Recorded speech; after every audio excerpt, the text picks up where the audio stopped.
Today's reading is from Exodus 3, 10 through 15, and 4, 1 through 17. So now go. I am sending you to Pharaoh to bring my people, the Israelites, out of Egypt. But Moses said to God, "Who am I that I should go to Pharaoh and bring the Israelites out of Egypt?" And God said, "I will be with you, and this will be the sign to you that it is I who have sent you.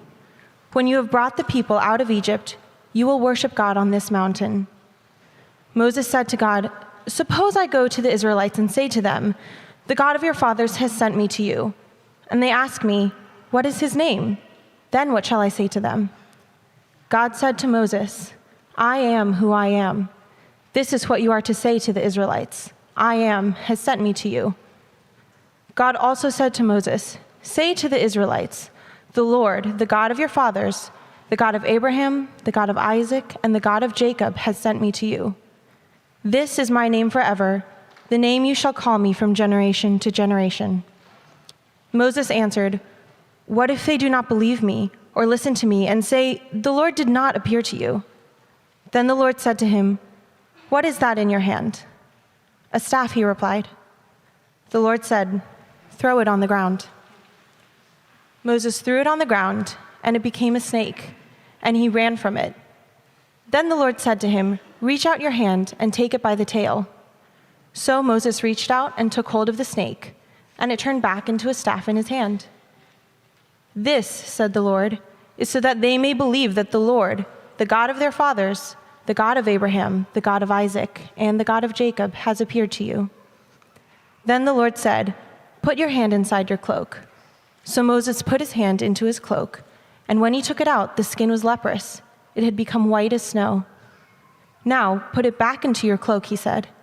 So Moses put his hand back into his cloak. And when he took it out, it was restored, like the rest of his flesh. Then the Lord said, "If they do not believe you or pay attention to the first sign, they may believe the second. But if they do not believe these two signs or listen to you, take some water from the Nile and pour it onto the dry ground. The water you take from the river will become blood on the ground." Moses said to the Lord, "Pardon your servant, Lord. I have never been eloquent, neither in the past nor since you have spoken to your servant. I am slow of speech and tongue." The Lord said to him, "Who gave human beings their mouths? Who makes them deaf or mute? Who gives them sight or makes them blind? Is it not I, the Lord? Now go, I will help you speak and will teach you what to say." But Moses said, "Pardon your servant, Lord. Please send someone else." Then the Lord's anger burned against Moses, and he said, "What about your brother, Aaron the Levite? I know he can speak well. He is already on his way to meet you, and he will be glad to see you. You shall speak to him and put words in his mouth. I will help both of you speak and will teach you what to do. He will speak to the people for you, and it will be as if he were your mouth, and as if you were God to him. But take the staff in your hand so you can perform the signs with it." The word of the Lord.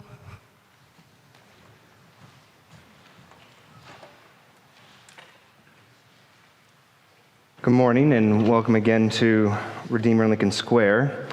As we like to say around here, we value questions and those who ask them, so there's that phone number in your bulletin, and we are happy for you to text in questions. We'll deal with them after the service. If you're online, there should be a number that will eventually come on the screen, so keep record of your questions. Last week, we started a new series on the book of Exodus because we wanted to look at the story of freedom back then to see how it might impact the story of freedom that we might have for ourselves today. And what we saw last week is that by Exodus 3, Moses is told by God, here's what I'm going to do to save. Here's what I'm going to do to act in creation. And the answer he gives is, I'm going to send you, Moses. And this is in verse 10, I am sending you. And I want to start today by saying that this is where a lot of New Yorkers get lost.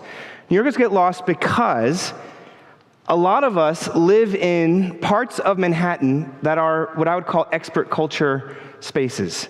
That we are comfortable being sent out into areas where we feel like we are experts in. So if you're in the business world, some of you are experts in the business world.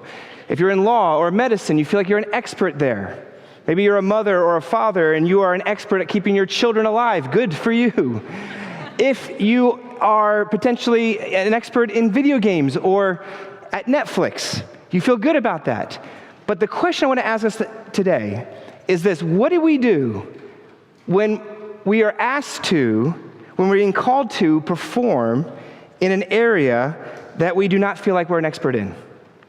Famed sociologist Philip Reef points out that there is a correlation with the rise of anxiety today with this nagging sensation, this nagging sense that we are not what we should be, that we could be and we need to be more than what we are. And therefore we become paralyzed knowing how little we know in all the areas that we're not experts in. In fact, I would argue that the internet age, the easiness of information has worsened our sense of self as we realize we know what we don't know. And therefore, we sit around and we say, I can't share my faith because I don't have all the questions to I don't have all the answers to the questions people are going to ask me. I can't serve, I can't go and do mercy because I don't even know what the problems really are. And even if I did, I don't know where to start. I've been in ministry for a long time, and I've seen this everywhere, that everybody says, yes, I want to get together, I want to do community, I want to serve, I want to go out and do, and then we plan and we create it, and nobody shows up. And this isn't just in the church, by the way. I used to be the class representative for my daughter's secular school and for a couple years, and everybody said, let's do stuff together. So let's go and serve, let's go do this stuff. So we'd set the time, the place, the event, crickets. And the reason why is because the problem is inside all of us. Moses has this problem. Look at Moses. We saw last week, he had been a shepherd for 40 years, so he felt good about leading sheep, but not necessarily leading people. He felt inadequate. He felt like he couldn't do it. And therefore, he has the same problem that we have. And so what I want us to do this morning is I want us to see how God answers this problem for Moses and for us. I want to see how Moses responds. I want to see how it actually relates to us. So we're going to break this passage down into 3 questions, and we'll see what it looks like to us. 3 questions. Who am I? Who is he? And how is this a power? I'll say it again. Who am I? Who is he? And then how could this actually be a power in our lives? First, who am I? That is, turn in your text, that is the first statement, the first words out of Moses' mouth when he's told he's going to be sent. And at first you might think it's kind of like an all shucks moment. You're kind of like, oh, shucks, gee willy, gee willikers, maybe me. But as you move on, you realize that's not what's happening here. Because the next question out of his mouth in verse 13 is, suppose they don't believe in you. And then the next question out of his mouth in chapter 4, verse 1 is, what if they don't believe in me or listen to me? And then in verse 10 in chapter 4, what if I'm not eloquent enough? And then finally, if you look at verse 13, it hits us what he's really at. He says, please send someone else. What's happening? Here's what's happening. If God says go, and you say send somebody else, at some level, Moses is not trusting God's plan for him. Moses is not trusting God at some level. That's what's happening here. That's why he comes up with all these excuses. They won't believe in you. They won't believe in me. I'm not eloquent enough. Why am I not eloquent enough? Because I don't have the skill of eloquence. Well, I don't have the skill because I'm not good enough. I'm not an expert in it. Does that sound familiar at all? That's what we say too. It's the reason why you don't go out on mission. It's the reason why we don't go out and serve and do and tell. It's because at some level we don't trust God's plan for our lives. And we think, if I just knew a little bit more, if I could just feel a little more confident, if I was a little more of an expert. And that's Moses too. Look, this whole second page is Moses being given expert stuff. He can turn a staff into a snake. He can turn water into blood. He can have power over illness. He clearly has more expertise in those areas than you and I do. And if you do have more, please show me. I think those would be great party tricks if you could do those things. He could, and yet it didn't help. Because why? Because at the end of the day, it wasn't because he felt like he had a lack of expertise. At the end of the day, it's that he didn't trust in the expertise of the Lord. I would argue that your problem and my problem is not our inadequacy. It's that we don't actually trust God's adequacy. When we say we can't go, when we say we're too tired or I'm too busy or I don't have enough time, which is, by the way, as a New Yorker, I know that those are the things we say, or I'm too old, or I'm too young, or I'm not talented enough, or I'm not able enough. At some level, we are belittling and demeaning God's adequacy. Why do you think God actually decreases Gideon's army in the book of Judges? It's to show us that it's God who saves. Why do you think the Israelites were told to walk around the walls of Jericho, not to attack, for them to fall? It was so that we would see that it's God who actually saves. See, when God takes things away, we think, wait a second, you're less preparing me for the task at hand, when actually he's doing that to show us that all we need is him. I would say your problem and my problem is not our inability, it's our view, our lack of our view of God's ability. And before we move on, I want to ask us, will we see this? Will we connect the dots in our life? Will we realize that the reason why we're feeling tired and rushed and we never feel like we know enough or have enough, at some level, the reason why we feel like we're not qualified enough is not because of your deficiency. It's because at some level it's your view of God and his deficiency or lack of sufficiency. And so the question of who am I, which Moses asked, at some level is intricately related with the real question, which is, who is he? That we know that at some level, who am I is going to be related to who is he. So fine, second point, who is he? Right? How does God solve Moses' anxiety? How does God solve our anxiety? How does God solve Moses' lack of trust in this passage? How does God solve our lack of trust in him? And what the text shows us is two things. Number one, the first thing, go back to the beginning of the text. When Moses says, who am I? The very next phrase out of God's mouth is, I will be with you. It's the first thing God gives him, is I will be with you. Why? I want you to think about yourself for a second. Think about all the question marks that you have about yourself. What if I've sinned too much? I will be with you. What if I've screwed up like really, really bad? Like Moses was a murderer. God's answer is, I will be with you. What if I feel like that I haven't done enough? I'm not enough. Right? I don't have the time, talents, or treasures to offer. I will be with you. What if I'm not eloquent enough? I will help you speak, as I will be with you. What if I'm scared? I will calm your fears, and I will be with you, is what God keeps saying over and over and over again. This is what's so amazing. To every single question that you have about yourself in your life, to every insecurity, at some level, God's answer to that is, I will be with you. He fills those spaces with this one simple phrase. And so, yes, I would argue that Moses has too low a view of God, but isn't it interesting that God doesn't immediately say, all right, you have too low a view of me, let me tell you who I am, here's who I am. Instead, he begins with Moses and says, I'm going to go into those insecurities, and I'm going to correct your view of yourself so that you can really know who I am. Because God knows this. As long as we run around and we get our main identity out of our mini identities. What are our mini identities? We all have so many different levels. You have an identity of being a man or a woman, a child, an adult, a worker, a lover, a fighter.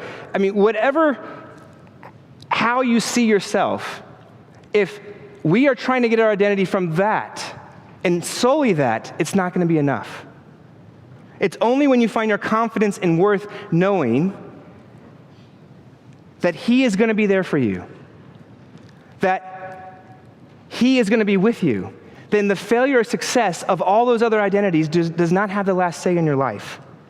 It does not affect your status. And let me be careful. I'm not saying identity doesn't matter. Of course it does. Moses, his gifts and his talents, his identity is used by God, clearly. But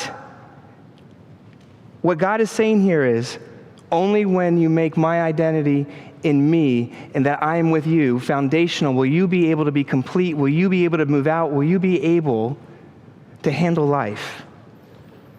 Only then can you have real security. So let me try to be very blunt right now. Have you accepted God's acceptance for you?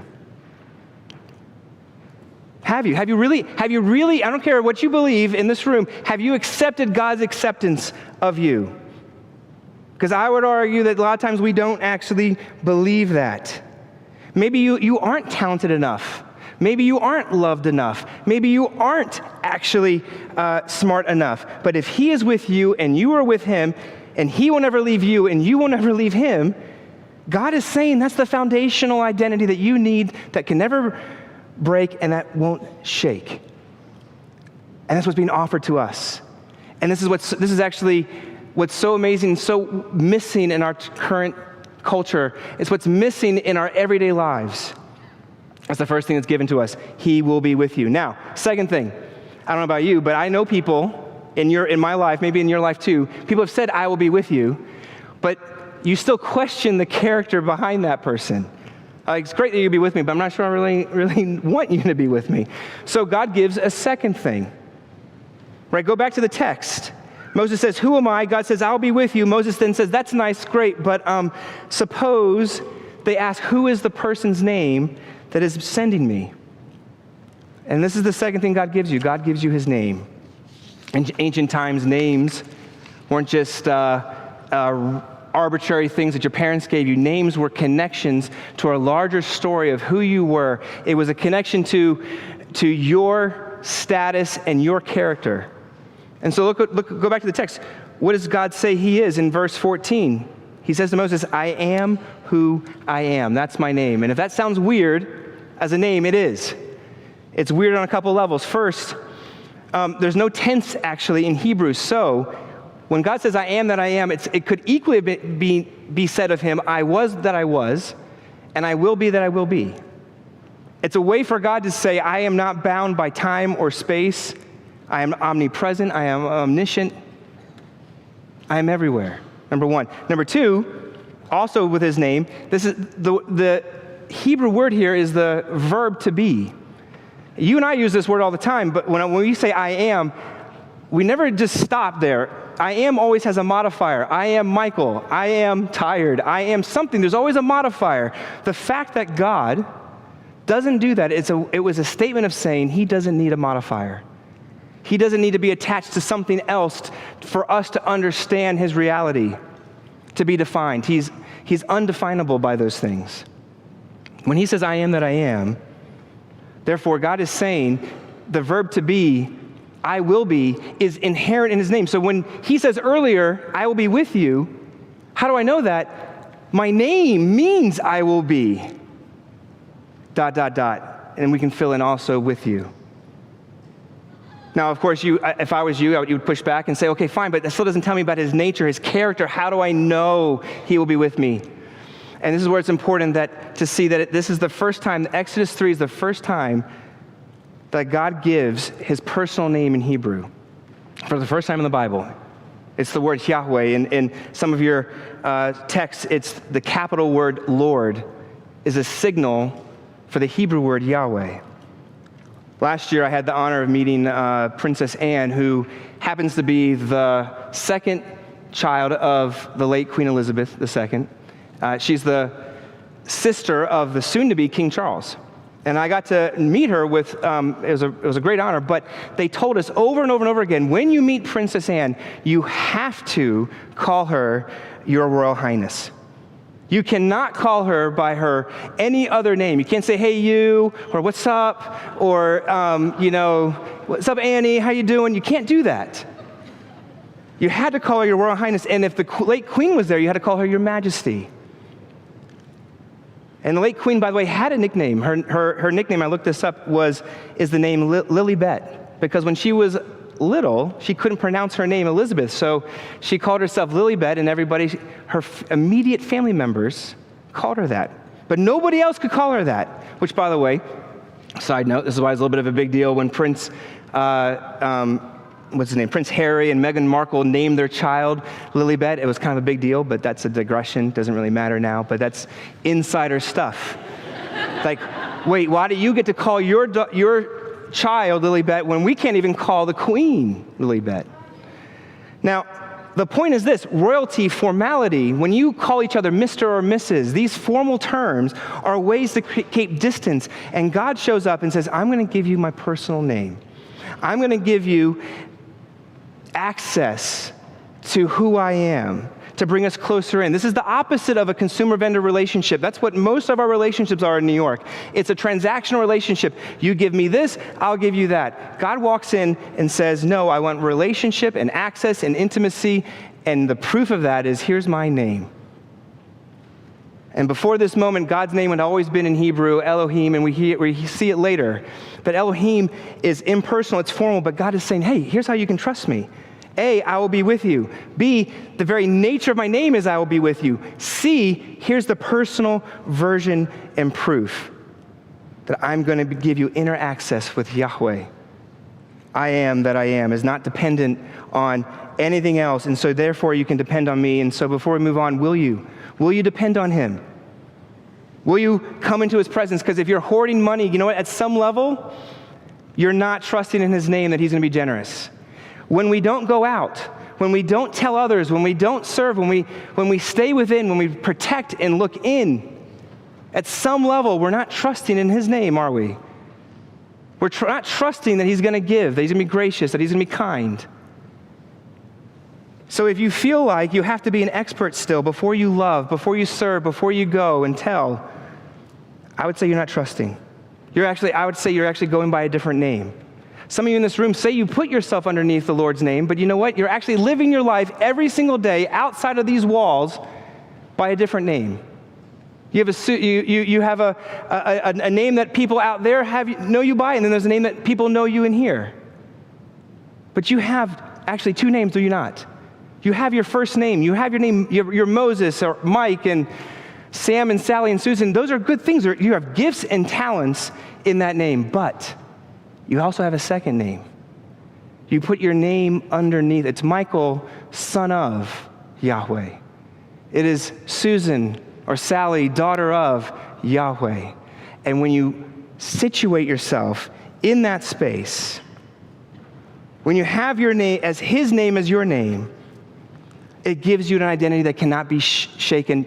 Any other identity can be taken from you. It can be challenged. And we're seeing this happen daily in our culture. We can see our identity being torn apart. But this one gives us a foundation that changes everything else in our life. This is who he is. And by knowing who he is, we know more who we are. Now, last point.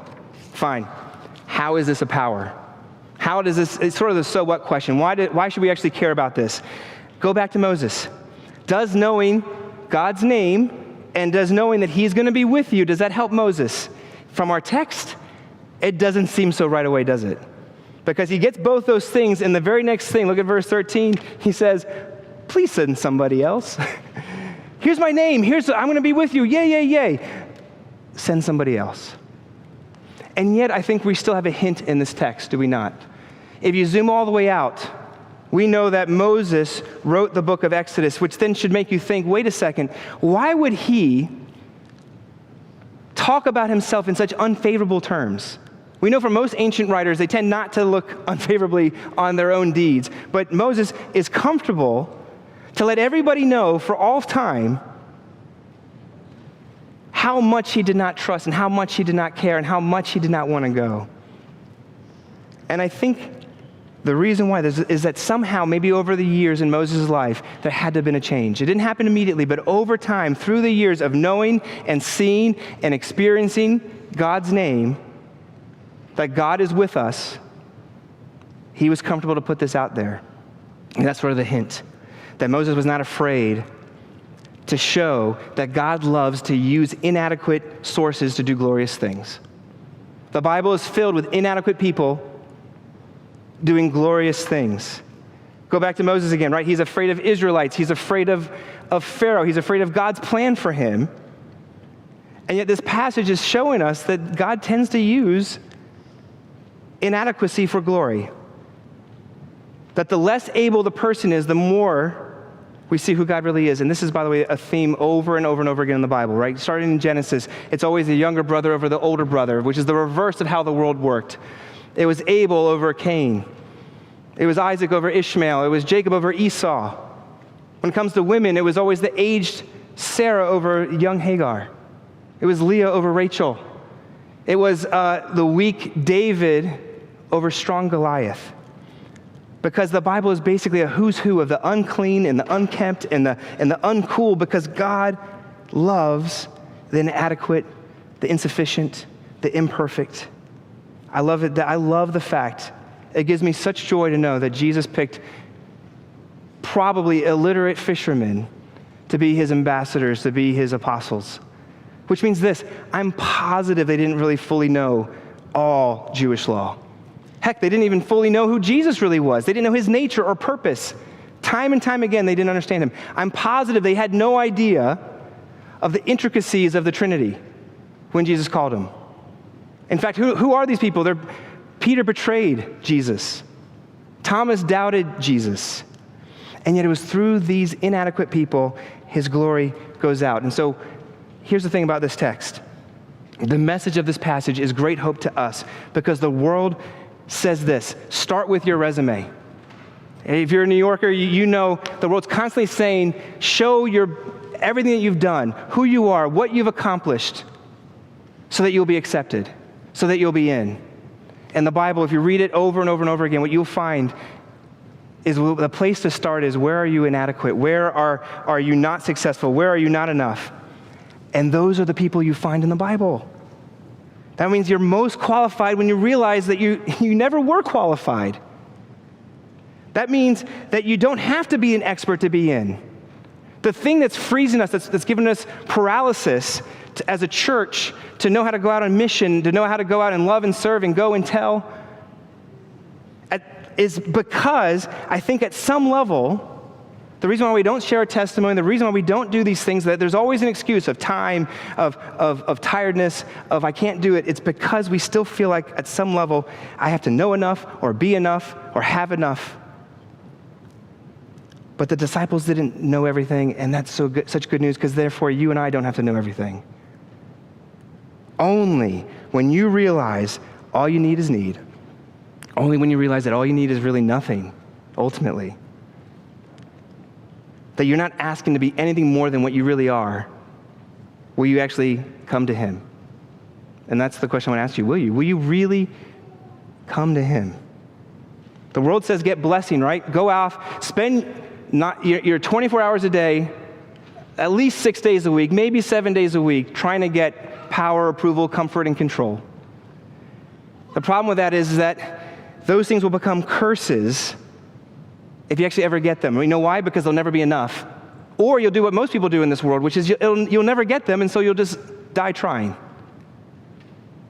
But Christianity shows up here and says, actually, if we're with God and he's with us, then you can have what the world calls curses: rejection, suffering, bad health, pain, suffering, and sadness. But received with God, those things can turn into blessing. You say, how's that possible? It was because thousands of years after this time, there was a person who showed up whose name embodied the idea of God is with us. Emmanuel means God is with us. Jesus Christ is the ultimate example of God using weakness and rejection to bring blessing. When I was in middle school, I was growing up here in the city. I think it was when I was a Boy Scout, and we went to go see the Army-Navy football game up at West Point. And it was great because I think it was either beginning or at halftime, there was this big plane that came by, and all these soldiers were parachuted out of the plane and landed precisely on the 50-yard line. And everybody was clapping and cheering, and I was like, that's an entrance. And a couple years ago, there was that Superman reboot where there's that plane that's coming straight down that's going to crash into the stadium. Everybody was going to die, and all of a sudden, at the last minute, Superman shows up, stops the plane, lands in the outfield. All the cameras are on, all the video is on, people are clapping and cheering. The whole world instantaneously knew that Superman was back. knew that Superman was back. See, I would say that's the way Jesus should have showed up. And yet, how does he show up? He shows up in a manger, unlooked for, unkempt, without notice, in poverty, without fanfare. And how does he die? He dies without a family around him. He dies without friends around him. He dies with just the shirt off his back in infamy. And yet, if you go to John chapter 8, verse 58, what you'll find there is Jesus saying this phrase. He says, before Abraham, I am. I always find it fascinating when people say Jesus never claimed deity. Go to John chapter 8, verse 58. And he takes the very name that God gives of himself here, and he claims it his own. And if that's true, if Jesus is now the ultimate example of weakness and rejection that brings blessing, then the good news for you and I is that God can use the weakness and rejection in your own life to bring blessing too. And if we're really armed with that truth, if we really live in that truth, I know the world, I know New Yorkers, I know we're all trying to be acceptable and have this great resume, but armed with this truth that we are in and accepted via rejection, even inside our own, then there's nothing that can scare us anymore. There's nothing that can stop us. There's no reason for us to be able not to go out, to be sent. Because Exodus, and we're going to see this as we keep going through this series, Exodus is about freedom, but real freedom comes by being sent, and you can be sent by knowing who he is. And once you know who he is, then you know who we are. You say, well then, okay, who is he? You need to know who he is most evidently found on the cross. There's this great video that shows up sometimes in my feed. It's a sermon by Alistair Begg from years ago, where he puts this more vividly than I could. He says, very simply, he goes, how do you know that you're going to go to heaven? I mean, it's a very simplistic idea of heaven, but how do you know you're going to go to heaven? And if the answer that you state, ask yourself that question, if the answer that you state is anything like, well, it's because I believe, it's because I have faith, it's because of what I do, he says you're wrong. That's not it. That can't be it. If your answer starts with because you're wrong. It's still what you have to do. That's still living by your identity and your resume. And he says the best way to understand this is look at the thief on the cross next to Jesus. Pretend you're talking to him. You sit down with him and you say, hey, how did you get to heaven? How did you get here? And you start talking to him and you say, hey, how many Bible studies did you do? He'll say, none. None? You start saying, well, you were baptized, right? No, wasn't baptized. Well, you went to church. What's that? He didn't live for their early church. And you start saying, wait a second, how did you get here? How did you actually come in here? He'd say, I don't know. What do you mean you don't know? I don't know. Well, let me ask you, do you understand justification by faith? What's that? Do you understand, you're here, but do you believe in Jesus? What's that? Then how do you know that why you're here? Why are you here? And his answer is going to be this. I don't know any of that. All I know is this. That man on the middle cross said to come, and so here I am. That is the basis of why we are here. But is that the basis why you are here? All I know is the man on the middle of the cross said to come.